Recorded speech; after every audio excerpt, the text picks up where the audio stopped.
今晚10點鐘呢，我哋會喺個群度開個例會嘅，各位同事係必須出席㗎吓。得啦，經理收到啦。經理把聲真係好聽嘅啫，收到。開你老母！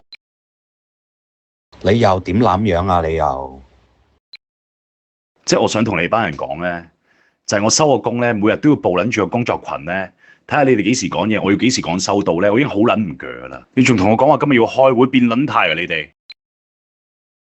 有啲咩經理啊、老闆又係，點解可以咁好意思啊？你冇廉恥嘅咩？